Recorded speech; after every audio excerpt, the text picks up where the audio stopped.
Ya, pemirsa, musim kemarau ekstrim melanda sejumlah wilayah di Jawa Barat. Hingga awal Agustus lebih dari 450.000 warga terdampak dengan belasan kabupaten dan kota masih berada dalam ancaman kekeringan meteorologi.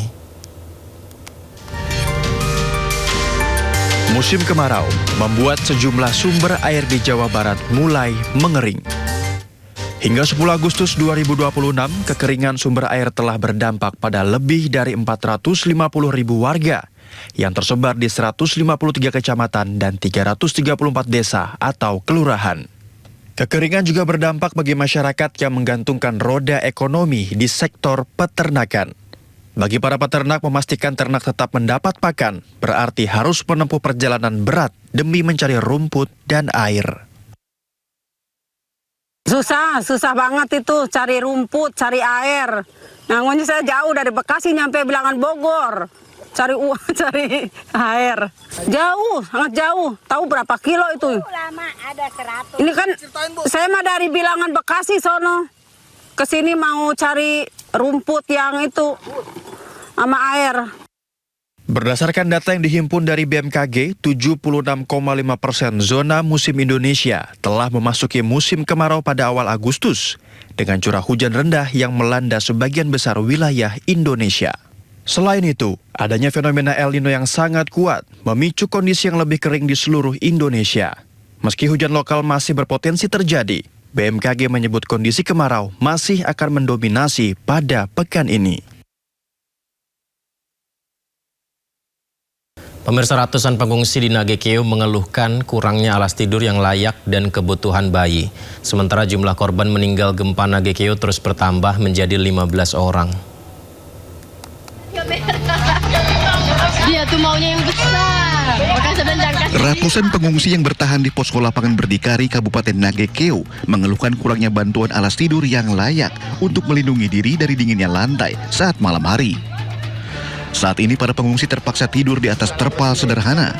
Kondisi ini pun berdampak pada kesehatan mereka, mulai dari ispa, demam, serta nyeri sendi bagi lansia. Selain itu, para korban butuh selimut tebal, popok untuk balita dan lansia. Yang lain-lain seperti kasur, bantal belum, Pak. Belum dapat yang dibutuhkan sekarang. Kami hanya butuh kasur lantai, bantal, anak-anak juga susu perlu untuk orang lansia-lansia. Kami hanya butuh itu saja. Sementara data jumlah korban meninggal dunia di Nagekeo masih terus bertambah. Hingga Senin malam, korban meninggal dunia dilaporkan berjumlah 15 orang. Nah, kita di sini yang jadi masalah itu adalah camp mandirinya terlalu banyak, lebih dari 1.000 camp. Sementara camp terpusatnya itu hanya ada 3, satu di sini, kemudian satu di Airamo, satu di gereja. Nah, kita rencana perbanyak camp terpusat supaya seluruh yang ada di gunung itu kita mobilisasi turun ke sini sehingga memudahkan pelayanan. Jumlah pengungsi saat ini di Kabupaten Nagekeo sebanyak 49.059 jiwa. Luka berat sebanyak 22 orang dan penderita luka ringan sebanyak 100 orang. Antisipasi gempa susulan, Pemda juga siapkan evakuasi warga yang mengungsi di gunung. Dari Nagekeo, Nusa Tenggara Timur, Joni Nura, iNews melaporkan.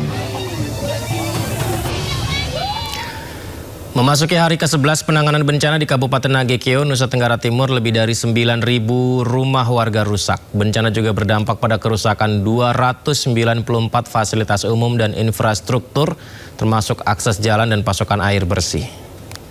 Dari data BPBD tercatat 9.644 rumah warga rusak akibat gempa di Nagekeo. 3.218 rumah diantaranya rusak berat. Ya, seperti inilah yang Anda saksikan pemirsa ya, kondisi rumah-rumah warga yang mengalami kerusakannya tepatnya di Nagekeo NTT, di mana bangunan ambruk, atap yang sudah roboh, kemudian ya fondasi bangunan juga banyak yang sudah hancur. Sementara ini warga harus tinggal di pengungsian yang dipersiapkan. Kita lihat jalanan juga rusak, infrastruktur masyarakat juga mengalami kerusakan akibat gempa yang terjadi di Nagekeo NTT.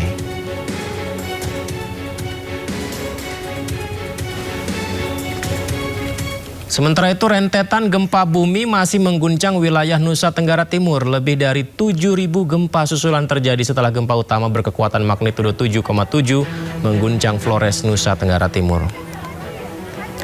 Ya, BMKG masih terus memantau perkembangan aktivitas gempa susulan di wilayah NTT.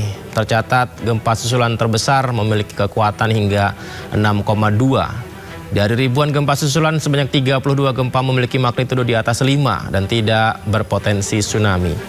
Ada 141 dirasakan gempa susulan pemirsa di sejumlah wilayah terdampak. Total gempa susulan terjadi hingga hari ini berarti sudah ada 7.029. Setelah gempa utama beberapa hari yang lalu 7,7 magnitudo yang terjadi pada 15 Agustus. Masyarakat diminta waspada menghadapi aktivitas situasi seperti sekarang, gempa susulan yang masih berlangsung, serta menjauhi bangunan rumah yang rusak akibat guncangan gempa.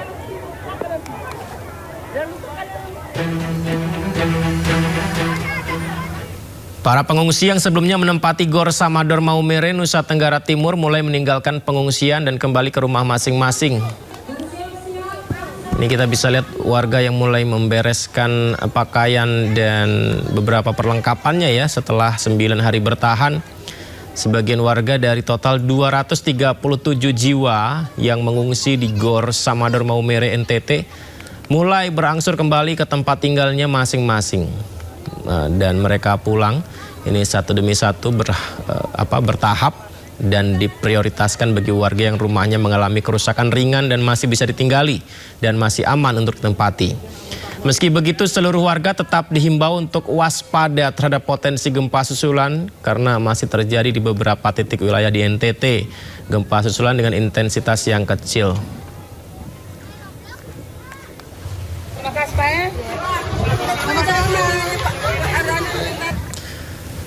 Bareskrim Polri telah menetapkan 72 tersangka pembakar hutan dan lahan di berbagai wilayah di Indonesia.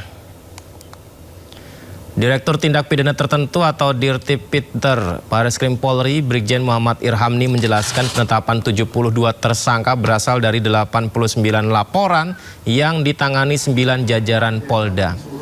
Polri akan terus menindak tegas para pelaku pembakaran lahan demi menjaga kelestarian lingkungan dan keselamatan masyarakat dari ancaman bencana kabut asap.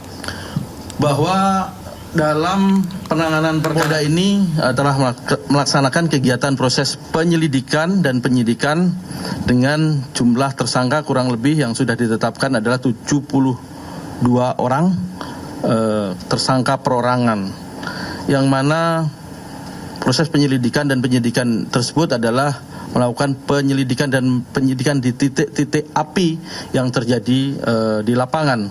Setelah tadi ada hotspot, kemudian dicek, ternyata benar ada kebakaran dan kebakaran itu patut diduga adanya kesengajaan pembakaran oleh pihak-pihak ataupun orang-orang yang ada di lokasi TKP tersebut.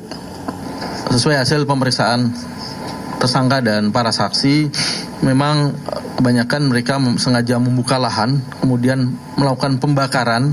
Ini kan musim kemarau akibat El Nino yang sangat panjang dan sebagainya. Dia untuk mempermudah untuk pembukaan lahan tersebut biasanya sudah ditebang mereka mulai dari Riau, Jambi, Kalbar, Kalsel, Kalteng. Itu sudah 3 bulan atau 4 bulan lalu.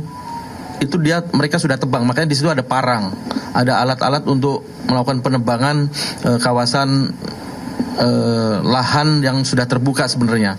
Karena untuk membersihkan, untuk dilakukan land clearing kan mahal kalau menggunakan alat, apalagi BBM juga mahal sekarang, menggunakan sewa alat juga mahal. Yang paling mudah adalah dibakar. Selain itu, pasca pembakaran itu tanahnya menjadi lebih subur karena hasil pembakaran abu dan sebagainya itu bisa menjadi pupuk. Makanya ini menjadi favorit untuk mereka melakukan modus seperti ini.